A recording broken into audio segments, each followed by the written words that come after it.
Okay. So 10th chapter, 31st verse. Pavanaf pavatam asmi Ramashastra bhrutamaham Jashanam makaraschasmi Srotasamasmi Jahnavi. So this is the verse. Let me just show the verse once.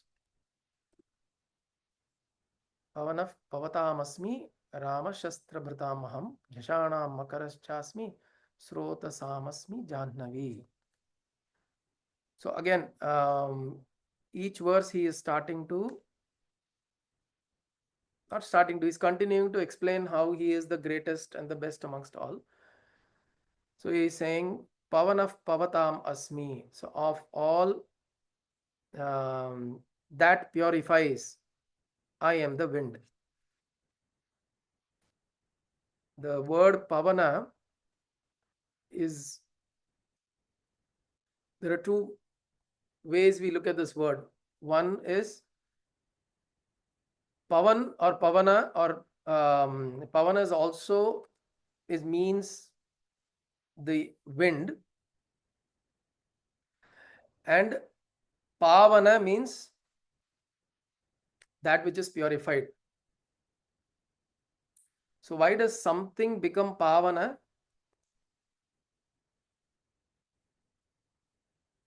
So Kunti's son becomes Kaunteya, right? So in that sense, that which is being purified by the wind becomes Pavana. So anything that's, even in Hindi, it's used as Pavan. Pavan means to be purified, to be sacred, because it's been touched by the wind. Because wind purifies.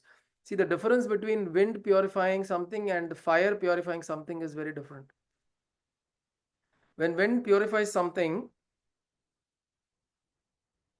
it just removes anything that is stuck on. So if this is a substance, anything stuck onto the substance, wind can purify and clear it off. But fire will burn the whole thing down. A lot of times at the end of everything burning, what will remain is ash. Ash is very highly pure.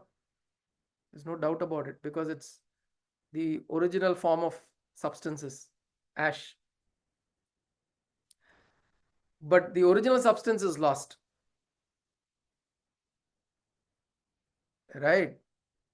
So the difference between wind purifying, fire also purifies. Fire is also known as a great purifier.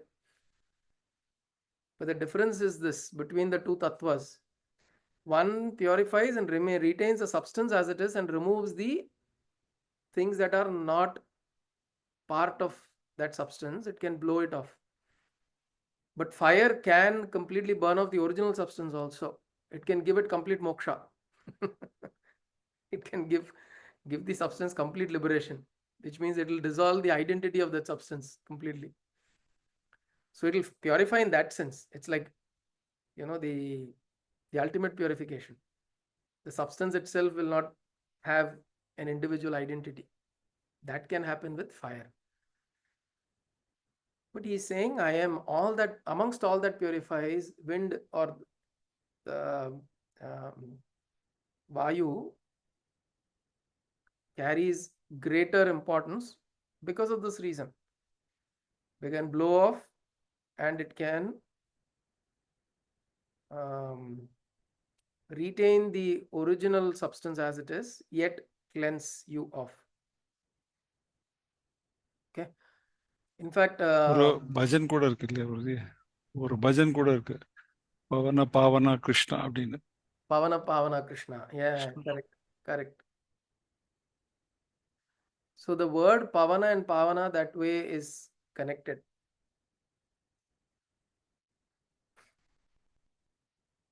So in that sense, it means that which is purified by the wind, purified by prana. So prana has an ability to purify. The purification happens in this form. It energizes the substance in some ways. In fact, if you have, there are a few ways in which um, purification happens, one way is, if you know, in temples there are certain places where they blow into the face of the person.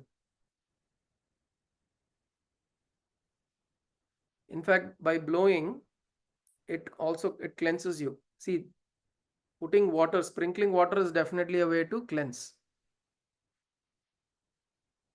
I remember in Sholingar, there is a temple at the Mala Adivaram, at the foothills of the temple, at the foothills.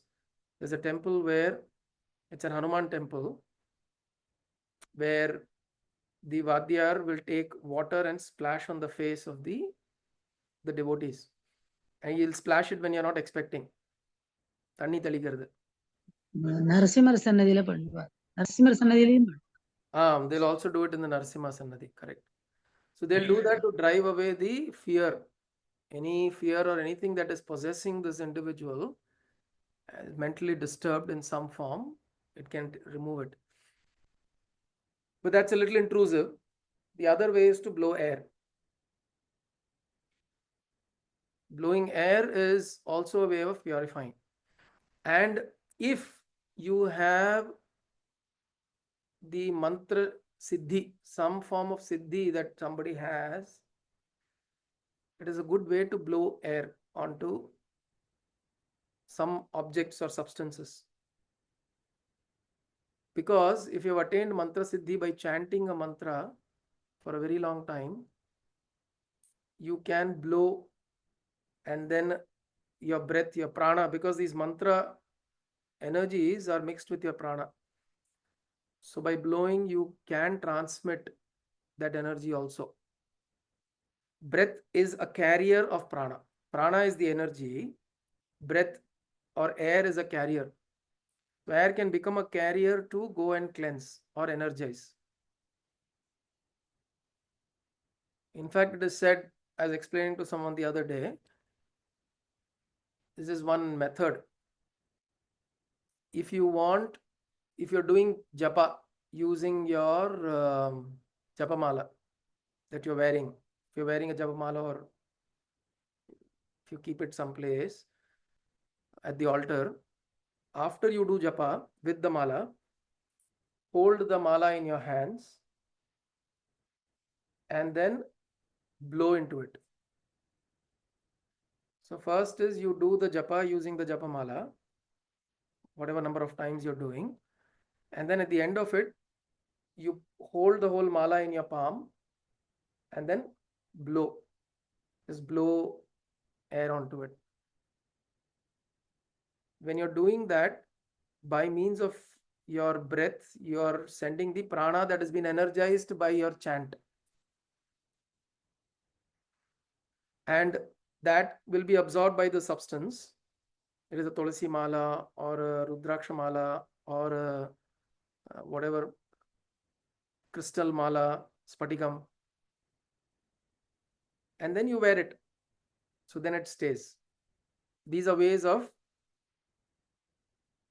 recycling the prana that you're generating within you, right?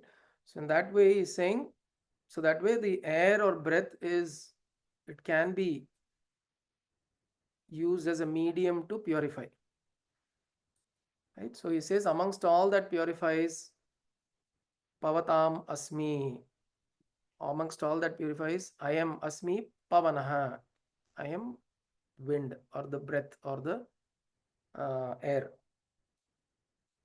Ramaha shastrabhrutam aham. So amongst all shastrabhrita, so all those people who are wielders of weapon, carries weapon, the one who's known to be the best is Rama.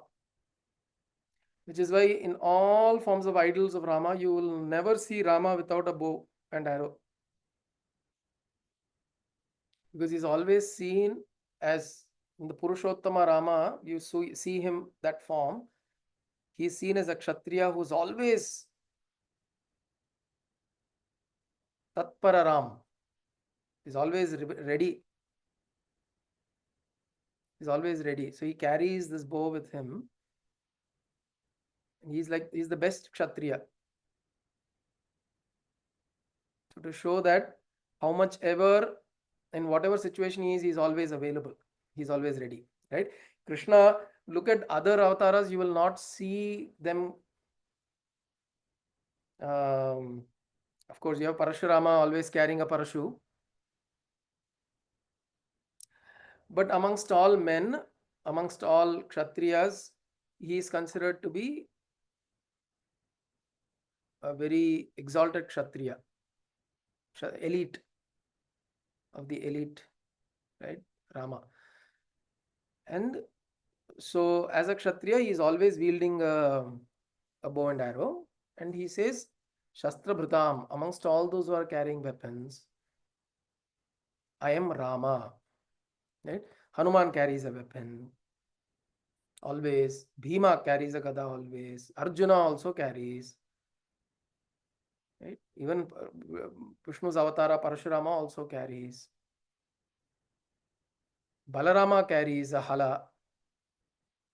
But the beauty that is seen in Rama's form in carrying that is very different, right? It's unparalleled. The way he stands and holds the bow with that dignity and that when you that form is so beautiful. If you've seen this movie RRR, the Rajamouli's movie, where the main actor, main guy who's playing the main actor, he comes out as Ram. So he takes blessings of Ram and he comes out as Ram. So there's a whole silhouette of Ram where he's carrying a bow and arrow. So the whole imagery of Ram is always like that, right? The moment you see that silhouette, you know it's Rama. Right? And this was so even during Dwapara Yuga in Krishna's time. See, if we are thinking, oh, maybe we are all used to the calendar photo of Rama now, he's carrying an arrow, bow and arrow all the time, and hence we are thinking, here he is showing, no, even during that time, Rama was considered to be the best. Even though Arjuna was considered to be the best archer, Dhananjaya was, he was a Savyasachin, he was the greatest archer of all times and all of that. But as a Kshatriya, as one who is wielding weapons, Rama was considered to be the best amongst all. So he says, Ramaha Shastrabhritam Aham. Shastrabhritam Aham Ramaha. Jashanam Makaraschasmi. Amongst all the animals of the water or the aquatic animals, I am the crocodile. Then Srotasam Aham Janhavi. So amongst all Srota or all kinds of rivers, I am Ganga. I am Ganga. So Ganga, we know in many ways, Ganga has a different place amongst all rivers. We have Yamuna, we have Narmada, we have Kaveri, all of those are there. They have other Mahima. But Ganga's Mahima is different. Like I said, there are three things. In Swami Shivananda's ashram in Uttar Kashi, we met the President Swami. He said there are three things that are not of this world. One is the Bhog Prasad of Jagannath of Puri. We will go there in February. So in Jagannath Puri, in Puri city, Jagannath, his Bhog, there is this every day, there is this continuous offerings that go to that Bhagavan. There are very interesting things that are spoken about it. So that he says is not of this world.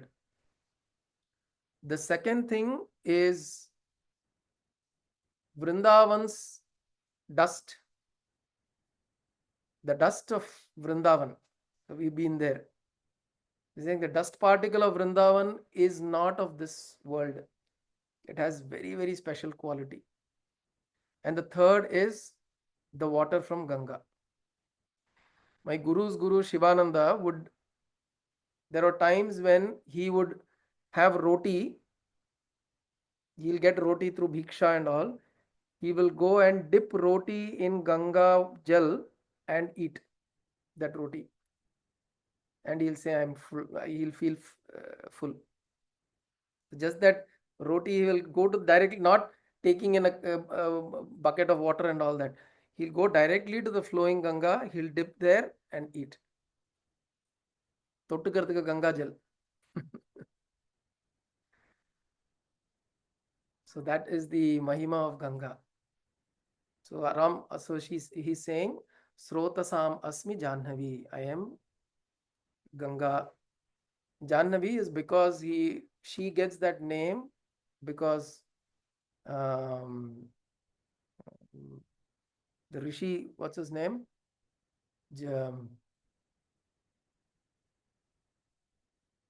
Who knows the name of that Rishi? He consumes her and then releases her through the other ear.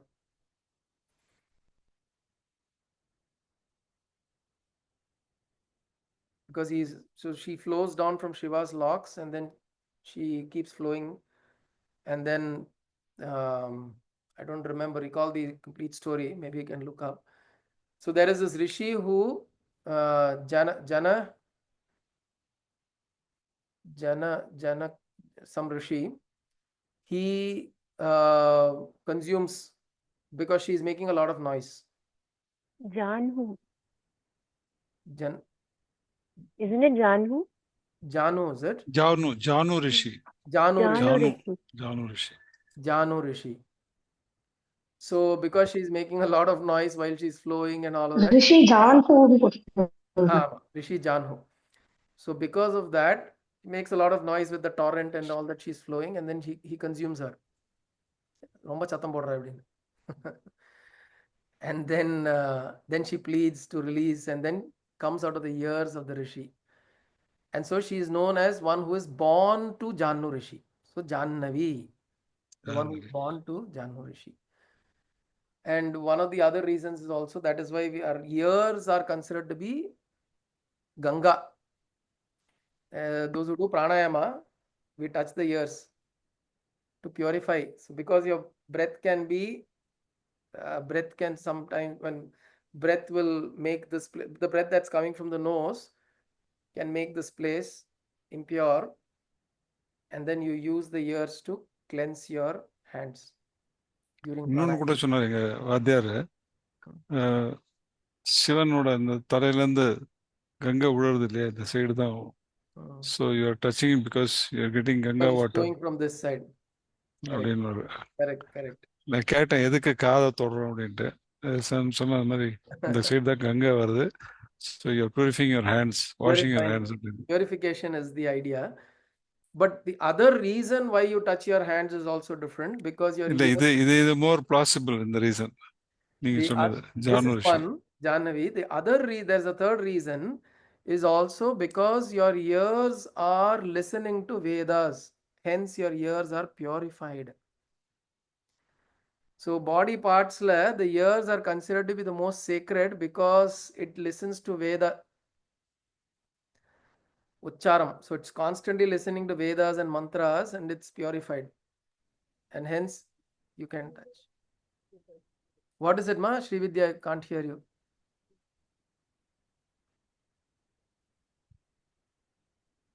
இது பண்ணும்போதும் எது பண்ணும்போது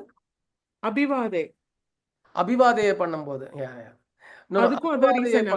No, doing abhivade like this is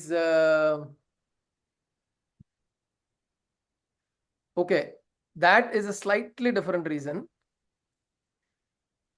தோப்புகரணம் போடுறோனே, காதை பிடிச்சினா தோப்புகரணம். ஆமாமா, that is to activate the nerves here. But abhivade, my understanding is you are introducing yourself to somebody in abhivade.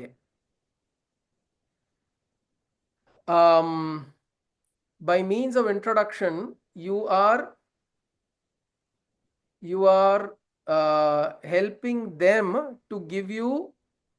So you are creating a connection with the person to whom you are doing abhivade. It's usually an elder. When you do that, they will be able to bless you through your lineage, because it is You say what Dharma Shastra you belong to, what Shakha, what Veda, what Acharya and all of that you belong to, so that through that lineage they'll bless you. But one of the reasons why you hold like this is also, in my understanding, is so that every time you introduce yourself, you don't start identifying yourself, you don't listen to yourself. நம்ம சொல்றது நம்ம கேட்க கூடாது. Beautiful. Very nice, Guruji.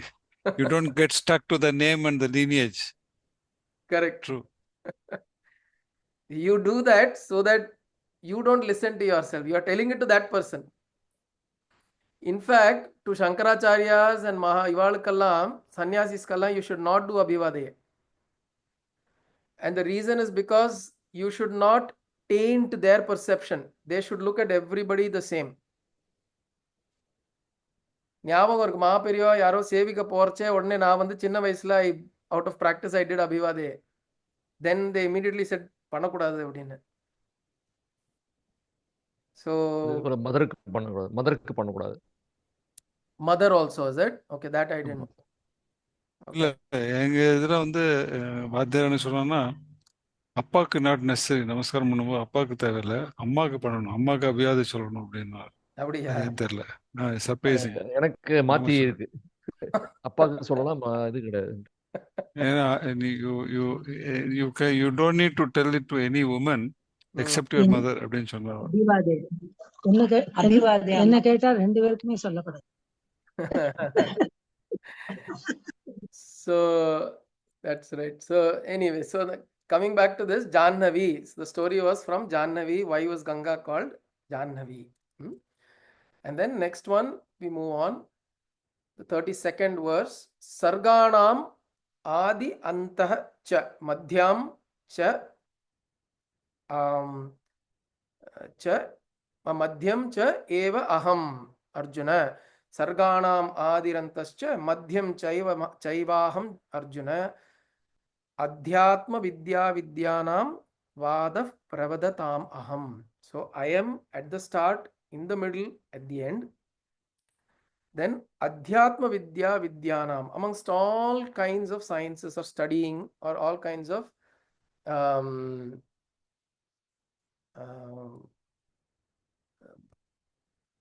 all kinds of vidya, all kinds of knowledge, I am Atma Vidya. Atma Vidya is the highest knowledge. Atma Vidya is the knowledge of the self, is the highest knowledge. So I am that highest knowledge amongst all forms of knowledge, all forms of learning. Okay? Atma Vidya Vidyanam. Adhyatma Vidya Vidyanam. Okay. Then Sarganam Adirantascha. Sarganam, so I am from all, in all creations, I am the beginning, which means I am at the start of the creation. Antaha, I am at the end of the creation. Madhyam, I am at the middle. Cha eva aham, I am the only one who is at the start, in the middle, at the end, O Arjuna. Amongst all knowledge, I am Adhyatma Vidya, which is the spiritual knowledge, or Atma Vidya. Vadav pravadatam aham, amongst all forms of debates, I am the conclusion.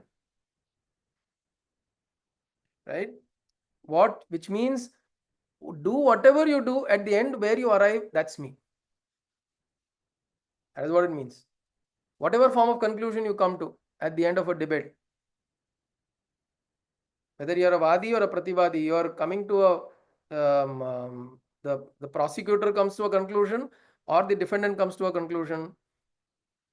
Both conclusions, I am there. I am the conclusion. So whatever happens at the end of it is me. Krishna is saying that.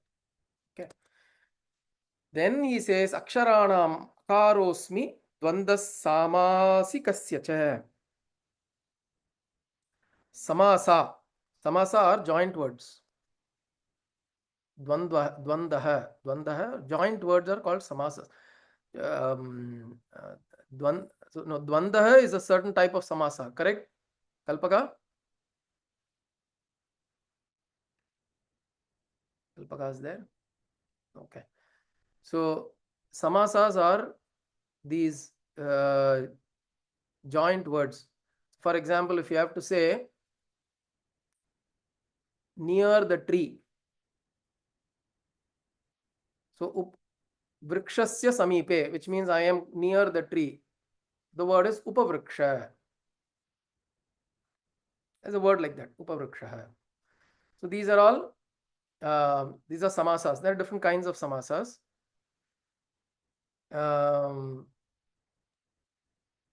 And then there is a samasa called dvanda samasa. Maybe we'll Kalpaka, if you're there, what is the dvanda samasama? Rama Lakshmanau. Rama Lakshmanau is a dvanda samasa, which means when you're taking two people, Parvati Parameshwarau, when you're telling them together. Correct, Amma? ரெண்டு variety இருக்கு இல்லையா மகோதய? ஒன்று வந்து individual பீப்புளை இது பண்ணலாம், இல்லைன்னா two different categories of things. घटपटम அப்படின்னா घटाना வந்து புட்டா அல்ல இல்ல it's a collection of pots collection of objects, a collection of pots in this case, right? So usually these are all dvandva, means it brings two things together. You have two things coming together, that is a dvanda. So he says, and that is kind of the best samasa, because it brings two unrelated things together. It can bring two unrelated things together.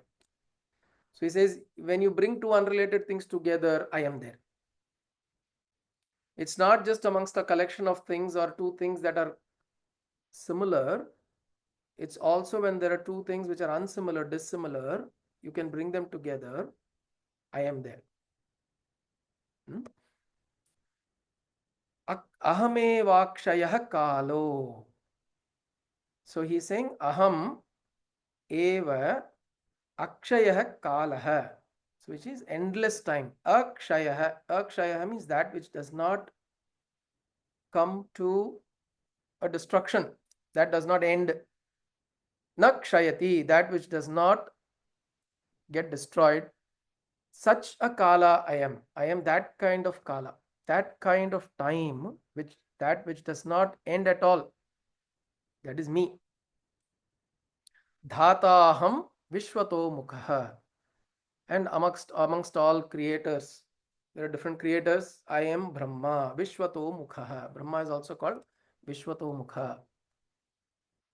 So he says, I am Brahma amongst all of them. And then he goes on to say, Mrityuhu sarva. We do this one? We did this. Sarva haraschaham. Mrityuhu sarva haraschaham. So sarva haraha, that which devours everything. Sarva haraha. That kind of mrityu I am. Why is he saying this? Because later he is going to show a Vishwarupa Darshanam, where all of this Krishna is going to show Arjuna, and Arjuna is going to be stunned. He is going to actually see the Sarvaharaha Rupam of Vishnu, of Krishna. Mrityuhu sarvaharaschaham. I am that all devouring, which means he'll be able to see everything, universes, planets, galaxies getting consumed by this Vishwarupam. This Purusha that Krishna becomes, Arjuna is able to experience all of that. He's able to experience how this entity, this Purusha, through which everything is devoured, which means everything comes to an annihilation through this Purusha. Mrityuhu sarvaharaschaham udbhavascha bhavishyatam. And everything originates also from me. So he will see that also. So he'll see everything being consumed and completely annihilated. And he'll also see things that are being originated. Udbhavaha, to be born. Things are born from him. Udbhavaschaham bhavishyatam. Which means those that are going to come in the future also is me. It is not just what you realize at time that you're experiencing now. that which is not even in your experience in the future is also me. Which means there is no such time when I don't exist. That is the idea. I exist. Bhuta bhavya bhavat prabhuhu. Vishnu Sahasranamam, the first line. Vishwam Vishnur Vashatkaraha. Bhuta bhavya bhavat prabhuhu. Bhuta, the past tense. Bhavat, present tense. Bhavya, future tense. Bhuta bhavya bhavat prabhuhu. So he is saying that now. Kirtihi Shrirvakcha Narinam. And then he says, amongst all Narinam, amongst all feminine qualities, I am Kirtihi, Shrihi, Vak. So Kirtihi is fame, Shrihi is prosperity, Vak is speech, Smritir Medha, Dhritihi, Kshama. So these are all known to be qualities of a very, very a woman of very high quality. A woman of very high quality is said to have all these qualities. What are they? Kirtihi, fame, name; Shrihi, prosperity; fine speech; Vak; Smriti, memory; Medha, intelligence; Dhriti, courage; Kshama, forgiveness. So, Kirtihi, Shrihi, Vak, Smriti, Medha, Dhritihi, Kshama. कितना वंदते? कीर्तिः, श्रीः, वाक्, स्मृतिः, मेधा, then dhritiः, kshama. 7. 7. So 7 qualities. These are recognized as qualities that a woman of the highest class or the highest order, woman is considered to have. And he's saying all of those are me. All of those qualities are me. Which means all those qualities also exist in me. As Krishna is saying, these qualities exist in me also. Which means it's also for us to recognize those qualities, because these, when we say feminine qualities, it doesn't mean that then men, it's not that men to say that, oh, do I need to have that quality? If you look at some of the quality, courage, dhritihi, it's actually a masculine quality, but with courage also is patience. Dhriti, you can also look at it as courage and patience. So some of these qualities have to be developed by everybody. It's not just, when you say feminine qualities of the feminine, these qualities are to be developed by everybody. Only then there is Purnatvam. Purnatvam, or this completeness, comes only when there is a certain balance of masculine and feminine within us. Male and female are genders, but masculine and feminine are qualities. So a male should have both masculine and feminine, female should have both masculine and feminine. Only then within them they will feel complete. Right? So these are qualities of feminine, but everybody should develop it. There may be, if you look at these qualities, it doesn't mean that it's feminine qualities, doesn't mean that all women have it. How many women have we seen who have kshama, compassion and forgiveness?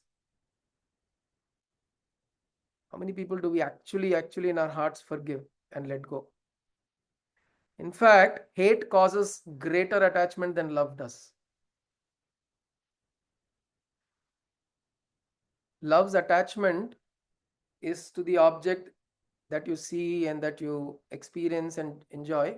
Hate carries a much greater, deeper impression within us. So hate carries a greater attachment.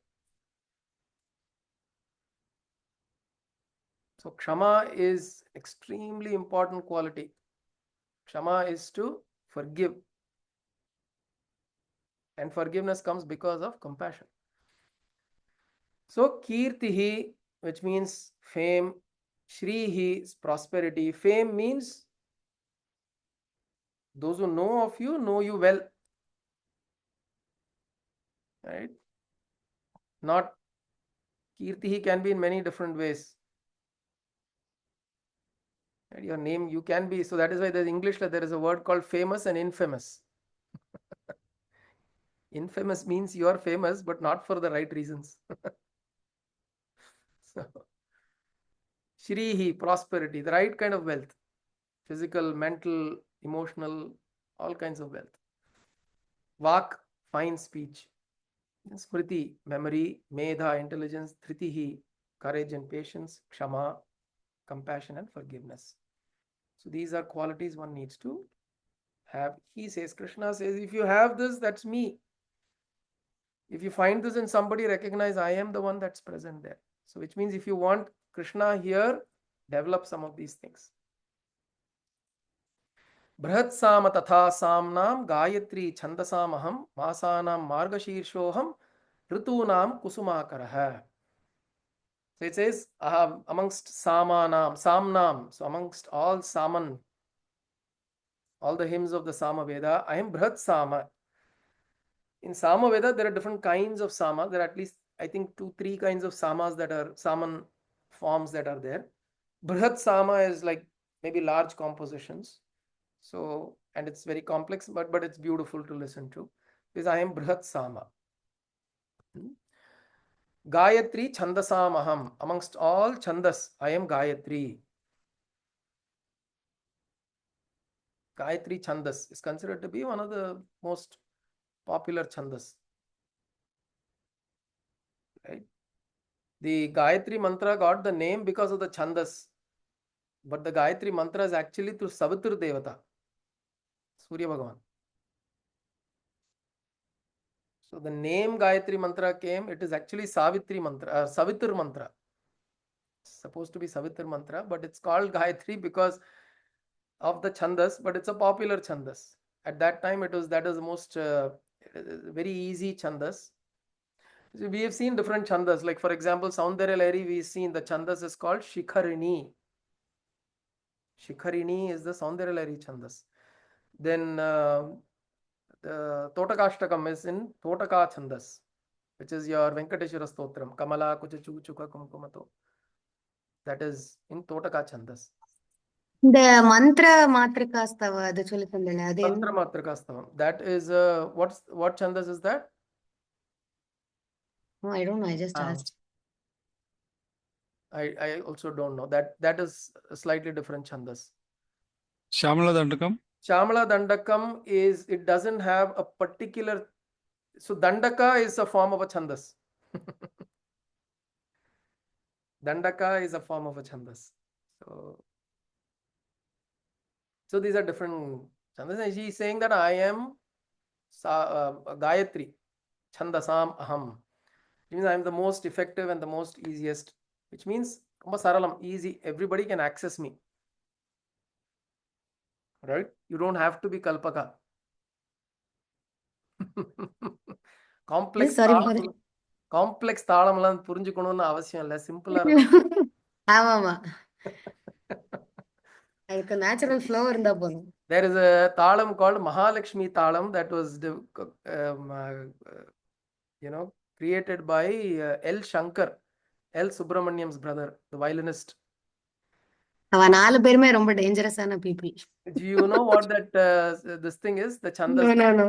தாளம் 19 3/4. As if life is not difficult as it is. 19 3/4 is the talam's beat. So very complicated. Mahalakshmi talam. Anyways, but he's run really very beautiful 2 Ragam Tanam Pallavis, one in Shankara Varanam and one in Aberi. Whole thing is in violin. Very beautiful. If you get a chance, listen to it on YouTube. I'll look it up. L. Shankar. So he's saying, Krishna is saying, I'm not like that. I'm not very complicated. And like Gayatri Chandas, very simple, yet very impactful and effective. You can access me easily. Masana Margashirshoham. Amongst all the masa, amongst all the months, I am Margashirsha. He says Margashirsha is the most sacred of all months. Why? Because this is the month during which, you remember we had spoken about this at the start of the year also, during the Margashirsha month. He said, during this is the month when in the celestial plane it is the Brahma Muhurtam. the Margashirsham before Pongal, 1 month before Pongal, is the month where it is Brahma Muhurtam in the Pitruloka and the Swargaloka. So, which is why we don't have other festivities. Kalyanam, Kutalam, Panamatam. We don't do all of that. Celebrations. We focus on meditation, dhyana, nama sankirtanam, puja, kovil, bhajana, all of that. Those are things we focus on during the month of Margashirsha. So he says, amongst all the month, I am Margashirsha, because it's a very sacred month. Oh, Krishna says, I am that.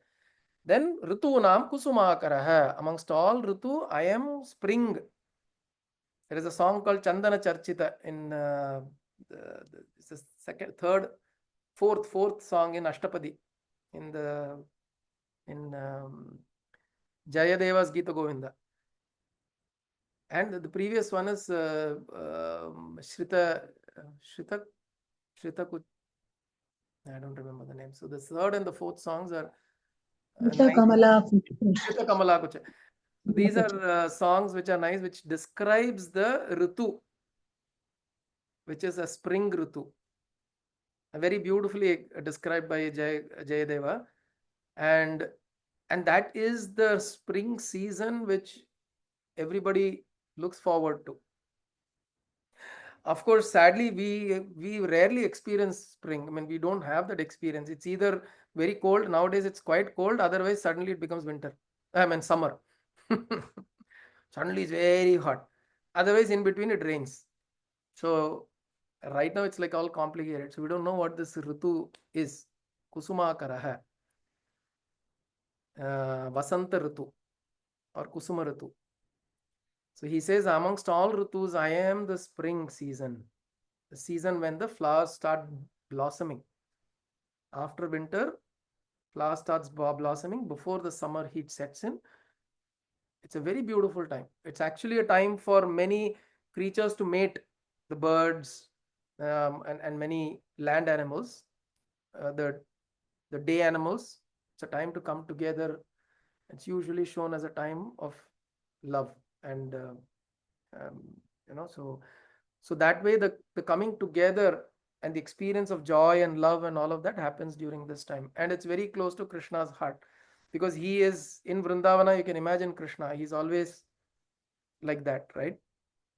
Joyful and enjoying with gopis and so on and so forth. So that Kusuma season for him also is very close to his heart. So he says, Ritunam Kusumakaraha. Right? So amongst all seasons, I am the spring season. Oh, Brat Sama Tatha Samnam Gayatri Chandasamaham Masanam Margashirshoham Rutunam Kusumakara. You'll just chant the 5 verses once and we'll close today. Pavanaf Pavatam Asmi. Let me just put it on share. Then we'll chant this. Pavanaf Pavatam Asmi Ramashastra Bhrutamaham Jashana Makarashchasmi Srotasam Asmi Jannavi सर्गाणामादिरन्तश्च मध्यं चैवाहमर्जुन अध्यात्मविद्या विद्यानां वादः प्रवदतामहम् अक्षराणामकारोऽस्मि द्वन्द्वः सामासिकस्य च अहमेवाक्षयः कालो धाताहं विश्वतो मुखः मृत्युः सर्वहरश्चाहम् उद्भवश्च भविष्यतां कीर्तिश्रीर्वाक् च नारीणां स्मृतिर्मेधा धृतिः क्षमा बृहत्साम तथा साम्नां गायत्री छन्दसामहं मासानां मार्गशीर्षोऽहं ऋतूनां कुसुमाकरः ॐ कायेन वाचा मनसेन्द्रियैर्वा बुद्ध्यात्मना वा प्रकृते स्वभावात् करोमि यत् सकलं परस्मै नारायणायेति समर्पयामि सदाशिवायेति समर्पयामि जगदम्बिकायै इति समर्पयामि सद्गुरुनाथायेति समर्पयामि हरि ओं तत्सद्गुरुभ्यो नमः